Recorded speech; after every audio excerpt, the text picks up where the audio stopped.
Tere, armas teeline! Oleme ette võtnud väga keerulise ja raske tee ja oma mõtisklustes nüüd keskendun prohvetikuulutuste lahtiseletamisele. Ja prohvetikuulutustest teadupärast kasutatakse mitmesuguseid kujundeid, selleks, et me võiksime aduda seda, mida Jumal soovib meile öelda. Tänane kujund, mida hakkan lahkama, on abielu. Tänapäevased käsitlused armastusest ja abielust on rikkunud meie suutlikkuse hinnata seda, mida Jumal püüab abielulepingu kaudu meile igaühele õpetada. Kuigi inimese patusus on abielu väärastanud, on abielu ikka veel mõjus viis tõe ja ka prohvetliku tõe avaldamiseks. Abielu ei peaks olema mõeldud ainult meie õnnelikuks tegemiseks, vaid see peaks olema kool, kus omandame sügavaid õppetunde enda ja Jumala vahelise suhte kohta. Täna vaatan, kuidas räägib headest ja halbadest abieludest Jumala sõna. Leiame neist näidetest õppetunde, mille abil paremini mõista, kuidas suhtleb Jumal oma rahvaga isegi siis, kui nood teda tõeliselt petavad. Lisaks õpime mõnd tõde tema armastusest, mis aitavad meil paremini hoomata lõpuaja sündmusi. Piiblis on abielu kõrval vähe metafoore, mis rõhutavad sel määral ülimat lähedust, mida Jumal inimestega igatseb. Kuna abielu kujundit kasutatakse Piiblist niivõrd sageli ja see tuleb nii ilmekalt esile ka ilmutamise raamatus, on Piibli õppijatel hädavajalik hoomata, millele Jumal viitab, kui ta seda oma sõnas kasutab. Aga mismoodi peegeldab abielu Kristuse suhet inimesega? Loen Esimese Moosese raamatu 2. peatükist ja Aadam ütles: see on nüüd luu minu luust ja liha minu lihast. Teda peab hüütama mehe naiseks, sest ta on mehest võetud. Seepärast jätab mees maha oma isa ja ema ja hoiab oma naise poole ja nemad on üks liha. Ja Paulus kirjutab Efeeslastele 5. peatükis jätkuvalt, sest ükski ei ole iialgi vihanud iseenese liha, vaid igaüks toidab ja hoiab seda, nõnda nagu ka issand kogudust. Sest meie oleme tema ihu liikmed. Seepärast inimene jätab maha oma isa ja ema ning hoiab oma naise poole ja need kaks on üks liha. See saladus on suur, aga mina räägin Kristusest ja kogudusest. Ühel korral, kui Jeesus rääkis variseridega, tsiteeris ta Mooses esimeses raamatus Aadama ja Eeva abielu kohta kirjutatud, mispeale variserid rutakalt küsisid, mispärast siis Mooses on käskinud anda lahutustunnistuse, kui tahetakse naist minema saata. Moosest peeti otse rahvale aluse pannud prohvetiks. Kujutlegem nüüd pilti, abielu sisseseadjat küsitletakse abielu asjus, püüdes teda vastandada tema oma prohvetile. Variserid lävisid Jeesusega üldjuhul just nii, püüdes sageli tõestada, et tema õpetused on pühakirjaga vastuolus. Eluaegne ustavusel rajanev abielu oli ideaal, mille Jumal alguses sisse seadis. Kurb küll, aga pattu langenud inimkond on õõnestanud Jumala kingitud põhialust. Arvestades tähtsust, mida pühakiri abielule omistab, ei ole küllap juhuslik, et see ühiskondlik ettekirjutus on alati olnud halastamatute rünnakute all. Koos hingamispäevaga on abielu üks meile Eedenis antud kingitusi. Mõlemad olid mõeldud teadlikult rõhutama Jumala soovi olla ülimalt lähedases suhtes oma loodutega. Abielu, väga lähedane paarisuhe kahe ebatäiusliku inimese vahel, annab alati põhjust pingete tekkimiseks. Koguduse ja Kristuse vahelise abielu puhul moodustavad paari täiuslik päästja ja ebatäiuslik pruut. Ometi saame hästi toimiva abielu kaudu aimu Jumala armastusest. Ja siin on abielu 3 evangeeliumi põhist juhtnööri sellest, kuidas Jumal meiega suhtleb, kuid ka sellest, kuidas õnnelik abielu välja näeb. Ja siin nad on. Esiteks, anna oma abikaasale andeks ka siis, kui ta seda ei vääri, niisamuti nagu Kristus annab andeks meile, kuigi meie seda ei vääri.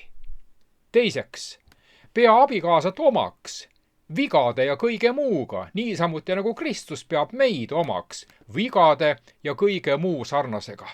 Ja kolmandaks, nagu Kristus seab meid iseendast ettepoole, niisamuti sea oma abikaasa endast ettepoole. Räägime nüüd pisut pruudist. Üks unikaalne peatükk piiblist on Hesekieli raamatu 16. peatükk, mis on väga eriline ja liigutav peatükk, kuna siin on võimalik näha Jumalat, tema hoiakuid, tema kiindumust, tema pühendumust meile ja tema käitumismalli. Võib-olla parim asjaolu ühenduses Hesekieli 16. peatükiga peitub selle loo jutustajas, Jumalas. Ta räägib oma armastuse loo oma rahvaga. Miks Jumal peab vajalikuks seda, et mõistaksime oma häbitegusid? Kas selleks, et kogeksime süüd ja häbi? Kas selles ongi asja tuum? Luba, et ütlen mõne sõna, kuidas mina seda näen. Kui tunnen end mitte hästi ja lähen arsti juurde, siis soovin teada saada, mis minuga toimub, mis on viltu. Kui aga juhtuks nii, et arst saanud kätte kõik uuringute vastused ütleks mulle, ma ei tea, mis sinuga lahti on, siis oleks tegemist täieliku aja raiskamisega ja mõnel puhul ka raha raiskamisega, kui peaks olema tegemist eraarsti visiidiga. Alles siis, kui saan teadlikuks, mis on viltu, on lootust paranemiseks. See on just see, mida Jumal meile selles peatükis pakub ja lubab meil sellele peatükile läheneda alandlikkuses. Kui toen siis Hesekieli 16. peatükis salm 3 ja ütle, nõnda ütleb Issand Jehova Jeruusalemmale. Sinu päritolu ja sinu põlvnemine on kaananlaste maalt. Sinu isa oli Emorlane ja sinu ema Hetiiditar. Lugu algab pruudi sünniga ja sellega, kes tema vanemad olid. Sündinud Kaananis. Kuuldes seda, seostub see meie mõtetes Abrahamile antud tõotusega või tõotusega, milline oli antud Iisraeli lastele. Tõotus maast, mis piima ja mett voolab, millest saab Iisraeli laste kodumaa, kuid see ei olnud alati nii. Kaanan oli Haami poeg. Haam oli üks Noab 3 pojast, kes häbistas oma joobnud isa. Kui aga Noa kõigest sellest teadlikuks sai, siis needis ta Kaanani, mitte Haami.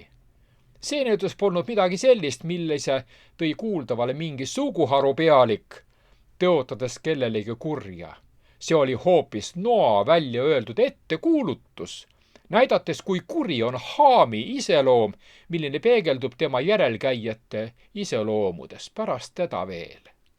See kurjus oli Haamist ja Kaananist, milline seal maal valitses. Emorlased ja hetiidid olid Kaanani lapsed, kes seal elasid. Enne kui Jumala lapsed maa enda kätte said, elasid seal need, kes olid Jumala oma elust taandanud. Nüüd loen salmidest 4 ja 5. Ja su sünd oli nõnda. Päeval, mil sa sündisid, ei lõigatud su nabavart. Sind ei pestud veega puhtaks, sind ei hõõrutud soolaga ega mähitud mähkmeisse. Ükski silm ei kurvastunud sinu pärast, et ta kaastundes sinu vastu oleks sulle teinud ühegi neist asjust, vaid sind visati lagedale väljale. Nõnda põlastatud oli su hing päeval, mil sa sündisid. Beebitüdruku sünni groteskne kirjeldus.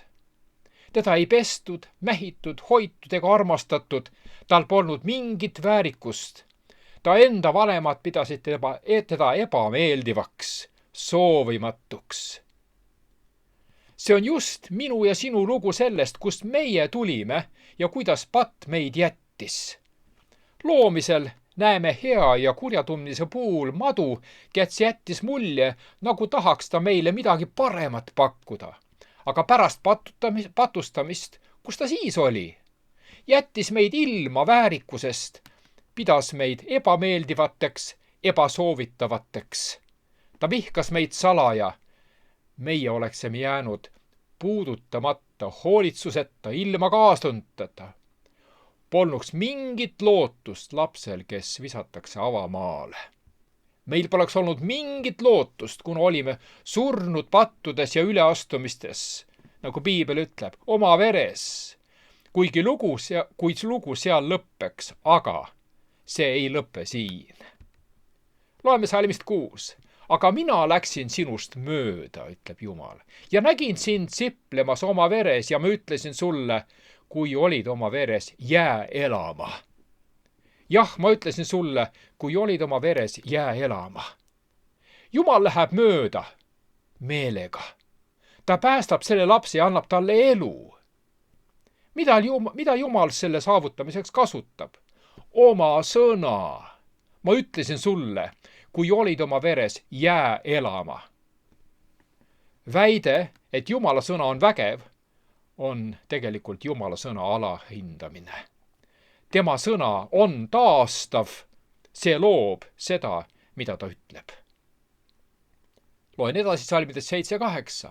Kasva nagu lilleke väljal ja sa kasvasid, sirgusid suureks ja sulle tuli küpsusaeg. Siis ma läksin sinust mööda ja nägin sind ja vaata, sa olid jõudnud armastuse ikka. Jumal möödub taas kindlal ajal, õigel ajal, armastuse ajal.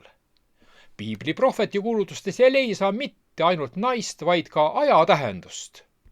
Jumal, kes elab igavesti, peab ajast kinni. Tal on lunastusplaani jaoks kindel aeg. Erinevalt enamiku inimeste pulmapäevadest algab Jumala pulm õigel ajal ja toimub kindlal ajal. Ennäe, peigmees tuleb, oli sõnum, mis kuulutas viimast lepitustööd taevases pühamus, mida siin nimetatakse armastuse ajaks. Kuula Jumala kirjeldust sellest, mis toimub lepituspäeval. Ma laotasin oma hõlmasu üle ja katsin su alastuse. Ja ma vandusin sulle ning tegin sinuga lepingu, ütleb issand Jehova, ja sa said minu omaks. Pane tähele, millele see leping põhineb. Jumala vandel, tema lubadusel. Jumal sõlmib temaga lepingu ja sina said minu omaks, ütleb Jumal. Salm 9. Siis ma pesin sind veega. Loputasin su pealt vere ja võitsin sind õliga. See on samuti osa lepituspäeva tööst. Kui Jumal tuleb ja käsib meil oma veres elada, uuesti sündida, astume temaga lepingulisse suhtesse. Seejärel peseb ta meilt patu vere maha. Ta võiab meid õliga, see on ju puhas Vanatestamendi rituaal, millel oli suur tähendus. Naine on võitud püha vaimuga. Tal on koht ja eesmärk. Ta riietab ta kaunite ja parimate rõivastega. Ta kaunistab tema. See sümboliseerib seda, et ta riietab meid oma õiguse, ilu ja täiuslikkusega, tegelikult oma iseloomuga. Ta toidab teda peenest jahust, meest ja õlist taignaga, kõlab maitsvalt, eks ole? Manna. Inimene ei ela üksnes manna tõttu, vaid iga Jumala sõna tõttu.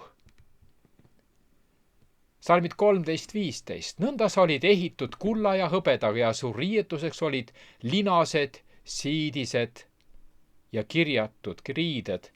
Sa sõid nisursoormaid mett ja oliive. Sa kasvasid üpris väga ilusaks ja olid kõlvuline armueluks.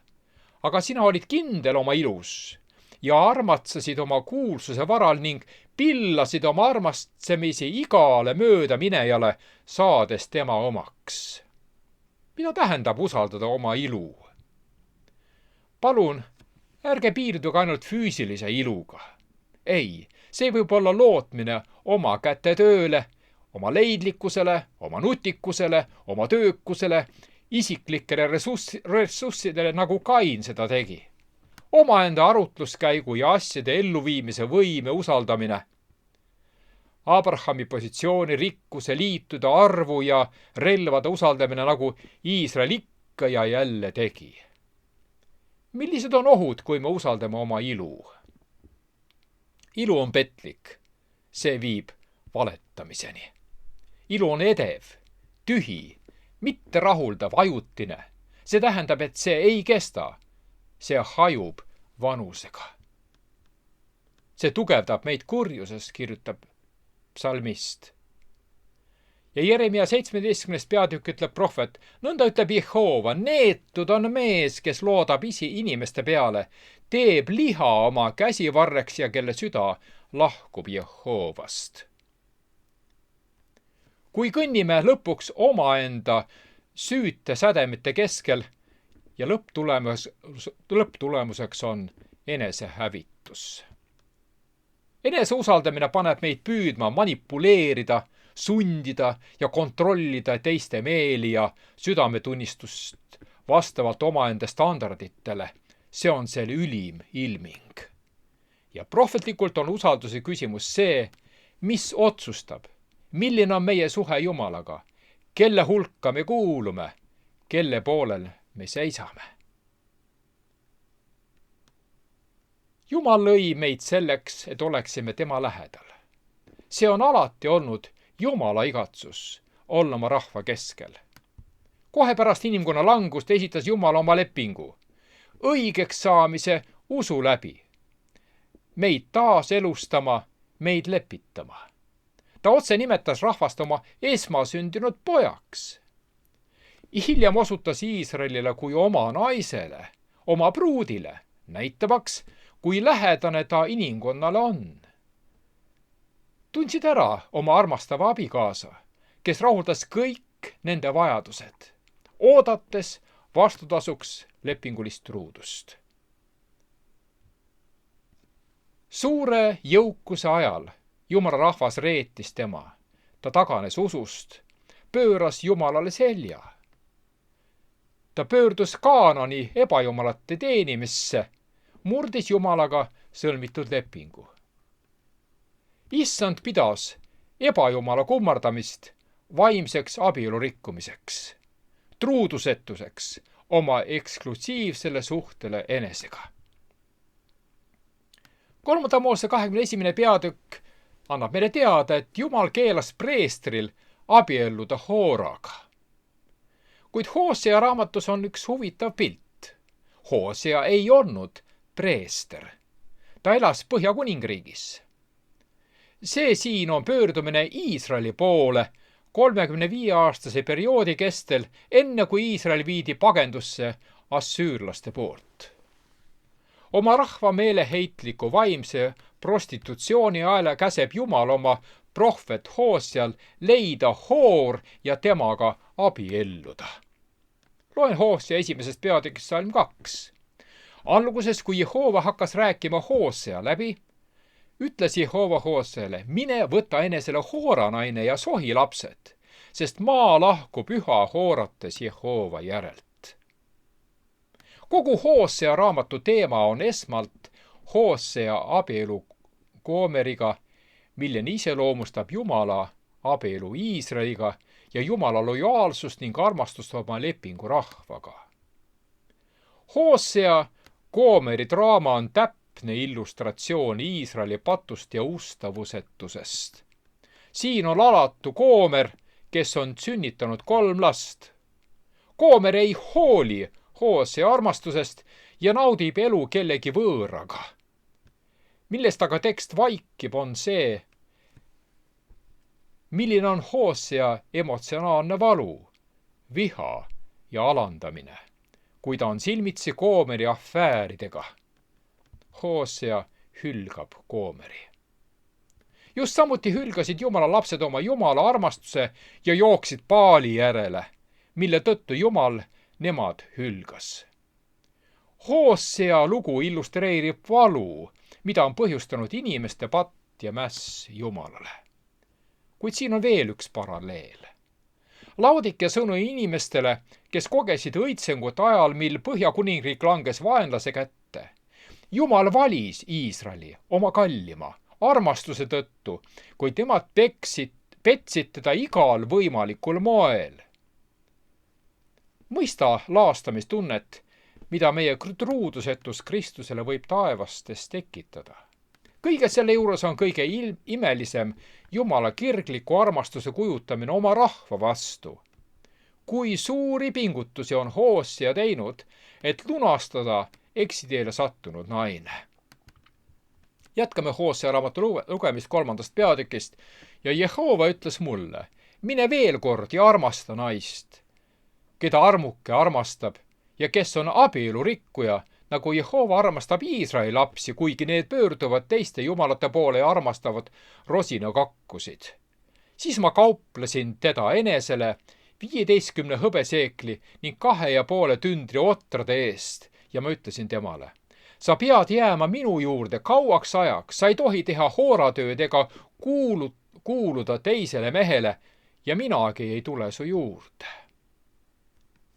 Hosea andestas Goomeri ustavusetuse, lunastas tema ja tõi ta orjusest tagasi enese juurde. Ta kihlus temaga, andis naisele uue võimaluse olla lojaalne oma mehele. Nii esindas Jumala kirgliku armastus oma rahva vastu. Kuidas Jumal saatis abielurikkuja Iisraeli minema? Jumal karistab lunastavatel eesmärkidel, püüab südameid enda poole tagasi pöörata, püüab lunastada, lepitada, taas ühendada. Jumal otsib meid, lunastab meid, kihlab meid Kristusega puhastus ja lojaalsuse proovilepaneku perioodil enne abielu intiimsust. Aga nüüd ongi kohane aeg lugeda ilmutamise raamatu sõnumit, mis peaks küll midagi meile nüüd ütlema. Ilmutuse 17. peatükk.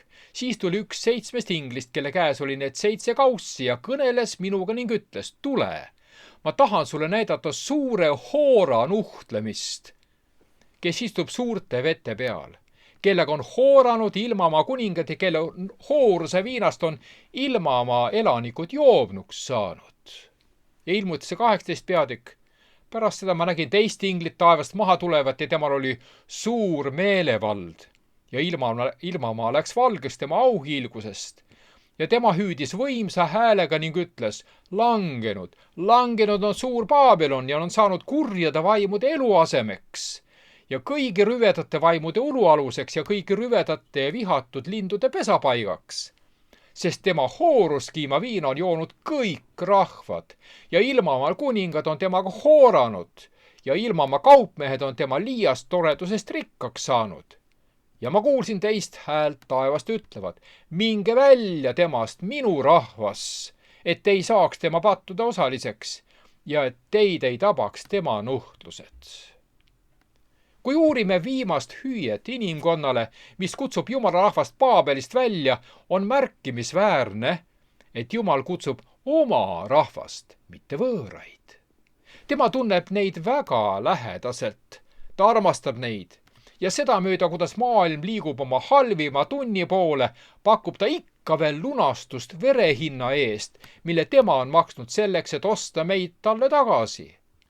Kõigest kõige enam peaks Kristuse rist meile näitama, kui innukalt tahab Issand päästa oma sõnakuulmatut rahvast. Piibel ütleb selgesõnaliselt, et Uue Testamendi kogudus kordab suures osas Vana Testamendi Iisraeli eksimusi. Jumala lepingu rahvas läks enne pagendusaega kohutavale eksiteele, kui tõi endi keskele naaberrahvaste ebajumala teenistuse kombed. Kuid piiblis on ka kauneid näiteid abielust ja pühendumisest ja üheks selleks on vaieldamatult Iisak ja Rebekka. See on jälle üks näide abielust, milline heidab valgust Kristuse ja tema koguduse suhetele.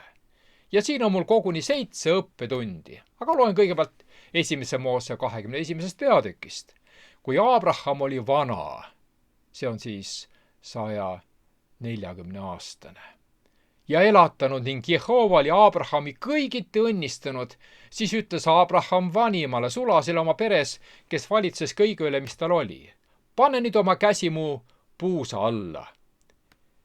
Mina vannutan sind Jehova, taeva Jumala ja maa Jumala juures, et sa mu pojale ei võta naist kaanalaste tütreist, kelle keskel ma elan, vaid et sa lähed minu maale ja mu sugulaste juurde ning võtad sealt naise mu pojale Iisakile.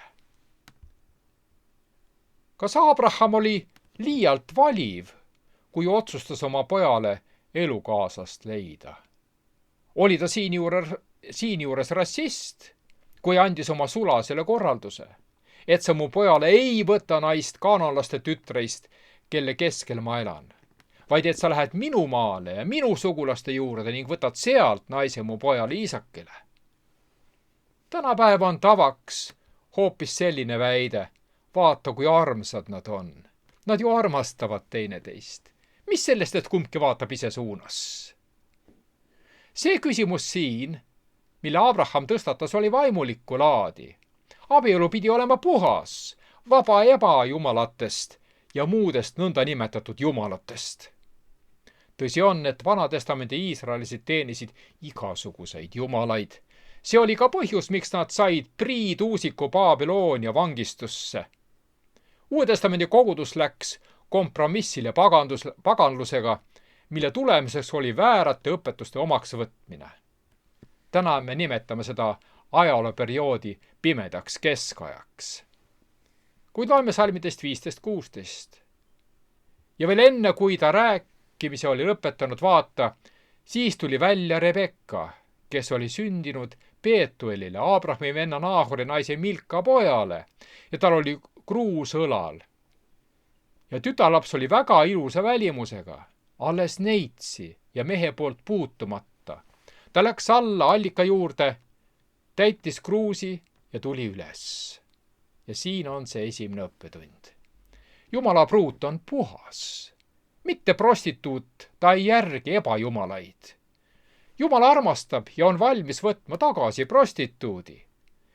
Milline eesõigus on see, kui süda on üksnes Jumala päralt? Tema igatseb meie kõigi järele. Ja salm 19. Ja olles temale juua andnud, ütles ta, ma ammutan ka su kaamelitele, kuni needki on joonud. Teenija teadupärast palus juua ja tütarlaps andis talle juua ja siis jootis ka veel kaameleid. Aga oled sa teadlik sellest, et üks kaamel joob korraga 90–130 liitrit? Aga neid oli seal päris mitu. Siit teine õppetund. Jumala pruut on tugev, sest Jumal on alati temaga. Joossa 1. peatükk ütleb, ole vahva ja tugev, ära kohku ja ära karda, sest Jehova su Jumal on sinuga kõikjal, kuhu sa lähed. Milles seisneb meie tugevus ja miks pole meil põhjust karta? Sest tema on meiega. Efeesse 6. peatükk ütleb, lõppeks mu vennad, saage vägevaks issandas ja ta tugevuse jõus. Kolmas õppetund. Jumala pruut on heatahtlik, sest Jumal on kaastundlik ja meie andestav Jumal. Efeesse 4. peatükk ütleb, aga olge lahked üksteise vastu, südamlikud, andeks andes üksteisele, nõnda nagu ka Jumal Kristuses teile on andeks andnud. Me oleme heatahtlikud, kuna tema on meile kõik andestanud. Salmis 57-58 nad ütlesid, me kutsume tütarlapse ja küsime tema suust. Ja nad kutsusid Rebekka ning küsisid temalt, kas sa tahad minna ühes selle mehega? Ja ta vastas, ma lähen. 4. õppetund. Jumala pruut valib oma peigmehe, sest tema valis teda esmalt. Pruut ütles, ma lähen. Armastus ei sunni kedagi. Jumal annab meile võimaluse teda valida. Niisamuti Joossa ütleb 24. peatükis, aga kui teie silmis on halb teenida Jehovat, siis valige endile täna, keda te tahate teenida. Kas neid jumalaid, keda teie vanemad teenisid teispool jõge või eemorlaste jumalaid, kelle maal te elate. Aga mina ja minu pere, meie teenime Jehovat. Mida see tekst ütleb? Sina vali täna. Mitte traditsiooni, mille kohaselt sinu eelnevad põlvkonnad on toiminud, ka mitte oma eakaaslaste surve mõjul. Küsimus oli, kas tahad minna ühes selle mehega? Ja vastus kõlas, ma lähen. Vaatamata hinnale, mis selle tõttu tuleb maksta, vaatamata valule või naudingule, vaatamata kaaslaste arvamusele, vaatamata raskustele ja julgusetusele, vaatamata sellele, kuidas ma ennast tunnen, ma lähen nüüd ja alatiseks. Meie saame valida teda, sest tema on meid enne valinud. Rooma 5. peatükk ütleb, ent Jumal osutab oma armastust meie vastu sellega, et Kristus on surnud meie eest, kui me alles patused olime. Ja Johannese 15. peatükk ütleb, mitte teie ei ole mind valinud, vaid mina olen teid valinud, ütleb Jumal. Ja olen teid seadnud, et te läheksite ja kannaksite vilja, et teie vili jääks ja Isa teile annaks, mida te iganes palute minu nimel. Ja Piibli aruanne ütlebki, ja nad õnnistasid Rebekat ning ütlesid temale, õeke, sinust tulgu 1000 korda 10 000 ja sinu sugu vallutagu oma vihameeste väravad. Ja siit 5. õppetund. Kristuse pruudil on lapsed. Päästetud saavad päästja tunnistajaiks. Üheks abielu eesmärgiks on omada lapsi. See kõlas juba Eedeni aias, kui Jumal ütles, olge viljakad ja paljunege, täitke maa. Üks Kristusega ühenduses olemise eesmärke on toota jutumärkides teisi kristlasi. Teie olete minu tunnistajad, ütleb issand Jumal, et mina olen Jumal. Ja Peetruse kirjas 2. peatükis öeldakse, et teie aga olete valitud sugu, kuningrik, preesterkond ja püha rahvas, omand rahvas, et te kuulutaksite tema aulisi tegusid, kes teid on kutsunud pimedusest oma imelise valguse juurde. Teie, kes muiste olite mitte rahvas, aga nüüd olete Jumala rahvas, kes ei olnud armu saanud, aga nüüd olete armu saanud. Ja prohvet Jesaja ütleb 54. peatükis, hõiska sigimatu, kes pole sünnitanud, rõkata rõõmust ja ilutse, kes polnud lapse vaevas, sest vallalisel saab olema rohkem lapsi kui abielunaisel, ütleb Jehova. Tee avaraks oma telgipaik ja su elamute vaipu venitatagu. Ära ole kokkuhoidlik, pikenda oma telginööri ja kinnita vaiu, sest sa levid paremale ja vasakule. Su järglased vallutavad rahvaid ja asustavad tühje linnu. Siis Rebeka ja tema tüdrukud tõusid, istusid kaamelite selga ning järgnesid mehele. Nõnda võttis sulane Rebeka ja läks. 6. õppetund. Kristuse pruut järgneb Kristusele. Kristus on teejuht. Jeesus ütles, järgne mulle ja mina teen sind inimeste püüdjaks. Jeesus ütles, kui keegi tahab minu järele tulla, see salaku iseend ja võtku oma rist enese peale, järgnegu mulle.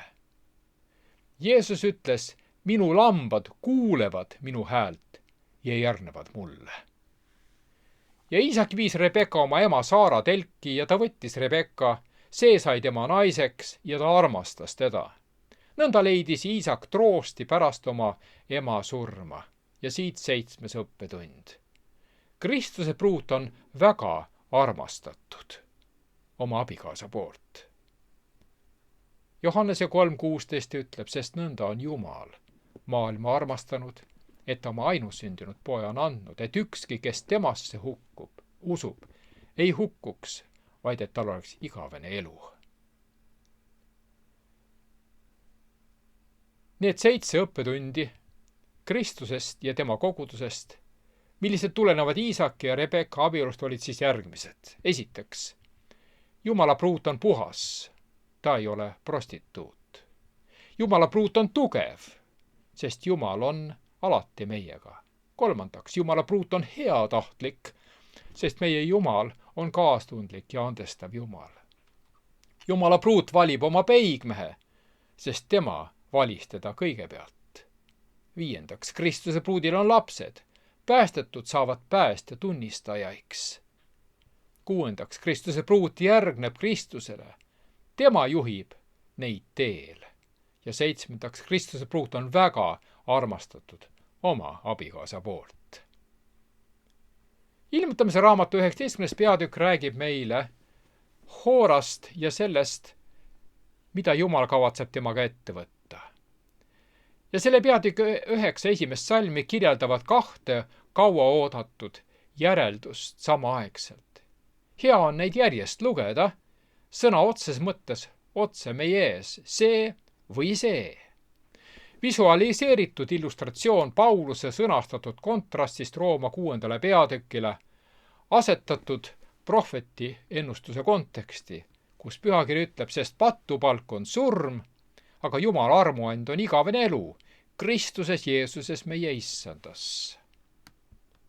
Ilmutamise 18. peatükk viib meid otse 19. ja 20. peatükki juurde ilmselt kronoloogilises järjekorras.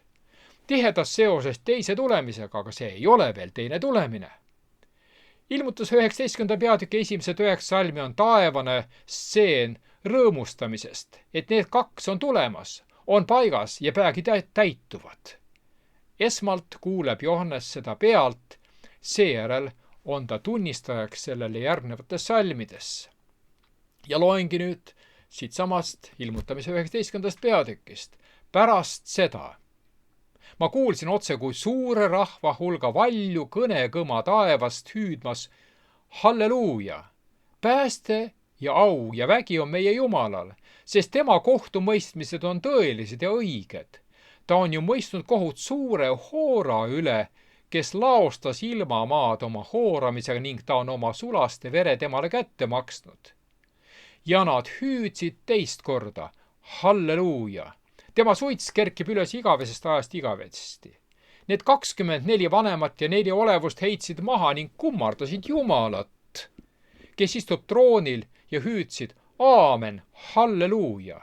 Ja troonilt kostis hääl, kiitke meie Jumalat kõik tema sulased, kes teda kardate, pisikesed ja suured.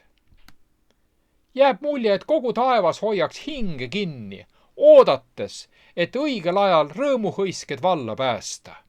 Danieli ja ilmutusraamatu prohveti ennustustes paistavad silma 2 tulemust. Kohtumõistmine metsalise võimu üle ja kohus pühade kasuks. Edasi loeme ilmutamise raamatust ja ma kuulsin otse kui hulga rahva häält ja otse kui suurte vete kohinat ja otse kui kange pikse müristamist ütlevad halleluuja, sest issand, meie kõigeväeline Jumal, on võtnud kuningliku valitsuse oma kätte. Rõõmutsegem ja hõisakem ning andkem temale austust, sest talle pulmad on tulnud ja tema naine on ennast valmistanud. Naisele anti riietumiseks hiilgav ja puhas lõuend ja see lõuend on pühade õiged teod. Miks on see nii oluline? Pühadel puudub õigus. Neil enestel seda ei ole. Nende õigus on tegelikult Kristuse õigus. Selleks ei ole pühade teod, mis on toonud neile õiguse. Pühade teod on nähtav tõestus sellest, et nad on Kristuse õiguse vastu võtnud omaenese õigusena. See tähendab, nad on vastu võtnud Kristuse iseloomu. Ja siit peegelduvad järgnevad suured ideed. Esiteks, taevas on huvitatud. Kogu taevas tervitab. 3-kordne halleluuja esimeses lõigus ja 1 kord teises lõigus. Nad rõõmustavad, nähes Jumala rahvast olevat temaga ühendatud, sest see annab neile selgema pildi Jumala iseloomust. Inglid tõeliselt soovivad, et sinul oleks Jumalaga lähedane side. Nende igatsus on, et sinul oleks Jumalaga väga lähedane osadusside. Nad on väga rõõmsad talle pulma õhtusöömaja üle. Kas miski ei ole võrreldav inglite kaasaelamisega võidu puhul, mis on tegelikult väga oluline? See võidu tähistamine ei ole midagi sellist, nagu tihtipeale seda oleme näinud tänapäeval mõningatel austustseremooniatel. See on nende töö tulemus. Ei mingit kadedust näha inimkonna auväärsele positsioonile tõstetuna, mitte nende headuse pärast. Teine suur idee, see on ehitatud abielu metafoorile. Jumala poolt kujundatuna on see meile midagi tähendaks. Kõik piibli kujundid abielumehest ja naisest on selles stseenis esile tõstetud. Loetleme need siin. Eksklusiivsus, lähedus, truudus, usaldus, pühendumus, ühtsus, koostöö, õrnus, usaldusväärsus, julgustus. See on, mida Jumal soovib ja mida meie vajame. Oleme muutnud pulmad ja abielu tseremooniad ilmalikumaks, kui need peaksid olema. Sellegipoolest sobib pulm sümboliseerima lõpplahendust, mida Jumal soovib oma suhetes igaühega meist. Suur sündmus, mitte ainult käepigistus või tunnustus võidukale meeskonnakaaslasele. Täis emotsioone, kestev, eksklusiivne, pühalik, täis vastutust. Ja tagajärg, teie elu ja tulevik muutuvad olenevalt sellest, kellega sina otsustad abielluda. Ja kuidas te selles abielus käitute? Kõik see räägib meile midagi abielu kujundlikkusest ilmutamise raamatu 19. peatükis. 3. idee.